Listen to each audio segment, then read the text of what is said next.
तो जय हिंद साथियों, क्लास 10th का मोस्ट इंपोर्टेंट ऑब्जेक्टिव क्वेश्चन को हम लोग इस वीडियो में कवर करेंगे। संस्कृत में जितना प्रश्न आपके बोर्ड एग्जाम में बार बार जो प्रश्न पूछा गया है उन्हीं प्रश्नों को हम लोग इस वीडियो में कवर करेंगे।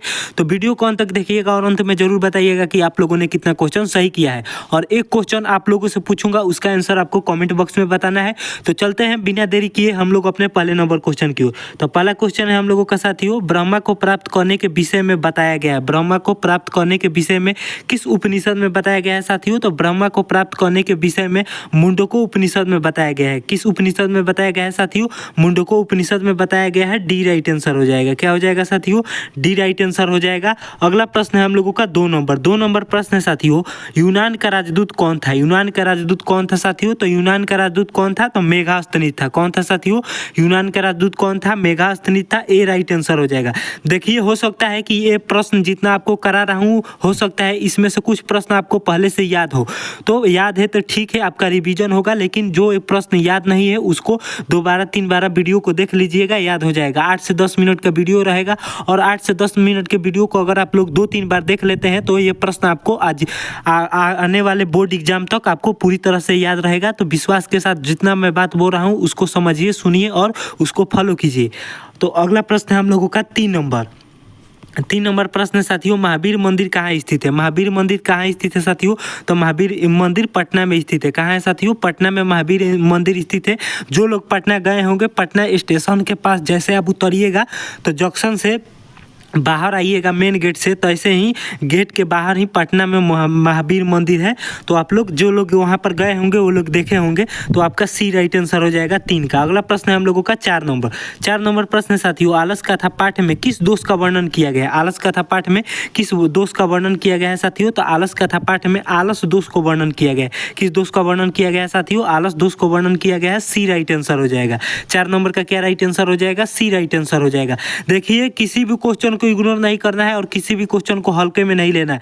ये सारे क्वेश्चन आपको बोर्ड एग्जाम 2027 में देखने को मिलेंगे। तो इसलिए विश्वास के साथ वीडियो को अंत तक देखिएगा और अंत में जरूर बताइएगा कि आप लोगों ने कितना क्वेश्चन सही किया है। और एक क्वेश्चन जो आपसे पूछूंगा उसका आंसर आपको कमेंट बॉक्स में बताना है। तो 5 नंबर प्रश्न है हम लोगों का, आलसशाला में आग क्यों लगाई गई? आलसशाला में आग क्यों लगाई थी साथियों? तो आलसशाला में आग इसलिए लगाई गई थी कि आलसी जो धूर्त आलसी थे उनकी परीक्षा ले लिया जा सके। कौन धूर्त आलसी है, कौन सच्चे आलसी है, तो इसलिए बी राइट आंसर हो जाएगा। आलसियों की परीक्षा के लिए। क्या हो जाएगा साथियों? आलसशाला में आग क्यों लगाई गई थी?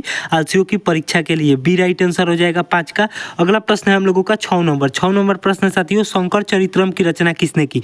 शंकर चरित्रम की रचना किसने किया है साथियों? तो शंकर चरित्रम की रचना किया है पंडिता छामाराव ने। किसने किया है साथियों? शंकर चरित्रम की रचना किसने किया है?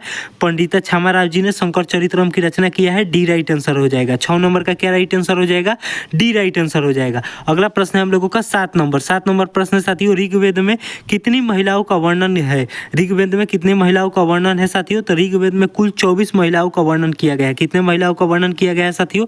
तो ऋग्वेद में कुल 24 महिलाओं का वर्णन किया गया है। 7 का ए राइट आंसर हो जाएगा। क्या हो जाएगा साथियों? 7 नंबर का ए राइट आंसर हो जाएगा, 24 महिलाएं। अगला प्रश्न है हम लोगों का 8 नंबर प्रश्न साथियों, किसकी महिमा सर्वत्र गाई जाती है?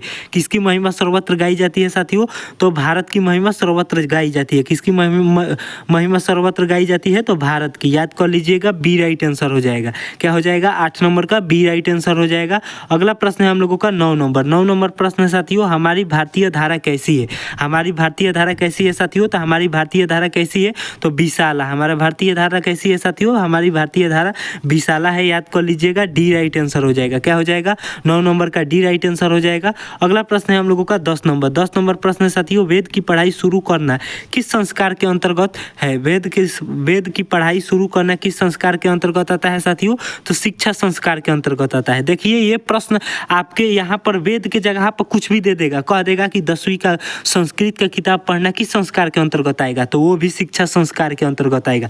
देखिए, जितना भी पढ़ने से रिलेटेड आपसे पूछे कि ये पढ़ना किस संस्कार के अंतर्गत आएगा, वो पढ़ना किस संस्कार के अंतर्गत आएगा, तो आपको आंख मूंद कर शिक्षा मार देना है। ठीक है, डी राइट आंसर हो जाएगा 10 का। अगला प्रश्न है हम लोगों का 11 नंबर प्रश्न साथियों, साथियों मरने के बाद कितने संस्कार है। देखिए मरने के बाद कुल एक संस्कार है जिसे कहते हैं हम लोग अंतिम संस्कार। क्या कहते हैं साथियों, अंतिम संस्कार। मरने के बाद एक संस्कार है, ए राइट आंसर हो जाएगा, जिसे क्या कहते हैं हम लोग अंतिम संस्कार कहते हैं, याद कर लीजिएगा। अगर आपसे पूछेगा कि अंतिम संस्कार किस संस्कार के अंतर्गत आता है तो मरना किस संस्कार के, मरने के बाद कौन सा संस्कार आता है साथियों, तो अंतिम संस्कार। तो आपसे ये प्रश्न पूछ सकता है कि अंतिम संस्कार कौन है, तो वह है अंतिम संस्कार। और मरने के बाद कितने संस्कार है, तो एक संस्कार है जिसका नाम है अंतिम संस्कार। या फिर ये पूछ सकता है कि आखिरी संस्कार कौन है, जो सबसे लास्ट में संस्कार आता है उसे क्या कहते हैं, तो उसे अंतिम संस्कार कहते हैं। अगर आपसे पूछे कुल संस्कारों की संख्या कितनी है, तो कुल 16 संस्कार है। भारतीय संस्कारों में कुल कितने संस्कार है साथियों, तो 16 संस्कार है। अगला प्रश्न है हम लोगों का 12 नंबर प्रश्न साथियों, प्रश्नोत्तर रूप में कौन ग्रंथ है। प्रश्नोत्तर के रूप में कौन सा ग्रंथ है साथियों, तो विदुर नीति। विदुर नीति किस रूप में है, प्रश्नोत्तर रूप में है, याद कर लीजिएगा, डी राइट आंसर हो जाएगा 12 का। अगला प्रश्न है हम लोगों का 13 नंबर प्रश्न साथियों, किसके प्रश्न का उत्तर विदुर देते हैं। किसके प्रश्न का उत्तर विदुर देते हैं साथियों, तो धृतराष्ट्र के प्रश्न का उत्तर विदुर देते हैं। किसके प्रश्न का उत्तर देते हैं, धृतराष्ट्र के प्रश्न का उत्तर देते हैं, याद कर लीजिएगा, धृतराष्ट्र के प्रश्न के उत्तर देते हैं। क्या हो जाएगा, डी राइट आंसर हो जाएगा 13 का। अगला प्रश्न है हम लोगों का 14 नंबर प्रश्न साथियों, क्षमा किसकी हत्या करता है। क्षमा किसकी हत्या करता है साथियों, तो क्षमा किसकी हत्या करता है, क्षमा क्रोध की हत्या करता है। किसकी हत्या करता है, क्रोध की हत्या करता है, डी राइट आंसर हो जाएगा। 14 नंबर का क्या राइट आंसर हो जाएगा, डी राइट आंसर हो जाएगा। अगला प्रश्न है हम लोगों का 15 नंबर प्रश्न साथियों, शिक्षक किसे पढ़ाना आरंभ किया। शिक्षक ने किसे पढ़ाना आरंभ किया था साथियों, तो राम प्रवेश राम को। किसको, राम प्रवेश राम को, डी राइट आंसर हो जाएगा 15 का। क्या हो जाएगा, डी राइट आंसर हो जाएगा। अगला प्रश्न है 16 नंबर प्रश्न साथियों, स्नातक परीक्षा, यहाँ पर परीक्षा कर लीजिएगा। स्नातक परीक्षा में राम प्रवेश ने विद्यालय में कौन सा स्थान प्राप्त किया था, तो स्नातक की परीक्षा में राम प्रवेश राम ने प्रथम स्थान प्राप्त किया था। कौन सा स्थान प्राप्त किया था साथियों, प्रथम स्थान प्राप्त किया था, सी राइट आंसर हो जाएगा 16 का। अगला प्रश्न है 17 नंबर प्रश्न साथियों, आर्य समाज की स्थापना किस नगर में हुई। आर्य समाज की स्थापना किस नगर में हुआ था साथियों, तो मुंबई नगर में हुआ था। किस नगर में, मुंबई नगर में हुआ था। अगर पूछे आर्य समाज की स्थापना कब हुआ था, तो 1875 में हुआ था। कब हुआ था साथियों, आर्य समाज की स्थापना कब हुआ था, 1875 में हुआ था। और पूछे किसने किया था, तो स्वामी दयानंद ने किया था। किसने किया था साथियों, आर्य समाज की स्थापना दयानंद जी ने किया था, याद कर लीजिएगा, स्वामी दयानंद जी ने आर्य समाज की स्थापना किया था।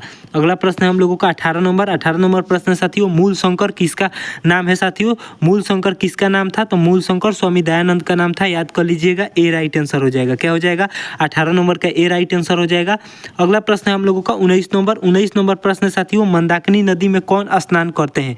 19 नंबर प्रश्न का ही आंसर आपको बताना है। शुरू में ही आप लोगों से मैंने कहा था एक प्रश्न आपसे पूछूंगा, उसका आंसर आपको कमेंट बॉक्स में बताना है।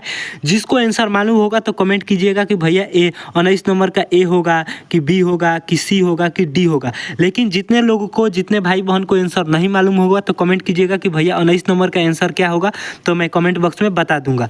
फिलहाल आगे बढ़ते हैं अगले प्रश्न की ओर। अगला प्रश्न है 20 नंबर प्रश्न साथियों, कौन लोभ से प्रभावित हुआ। कौन लोभ से प्रभावित हुआ था साथियों, तो पथिक लोभ से प्रभावित हुआ था, ए राइट आंसर हो जाएगा। व्याघ्रपति कथा का यह क्वेश्चन है। 20 क्वेश्चन में से कितना क्वेश्चन आपने सही किया है कमेंट में जरूर बताइएगा, और 19 नंबर क्वेश्चन का आंसर आपको कमेंट बॉक्स में बताना है। मिलते हैं नए वीडियो में दोस्त, जय हिंद।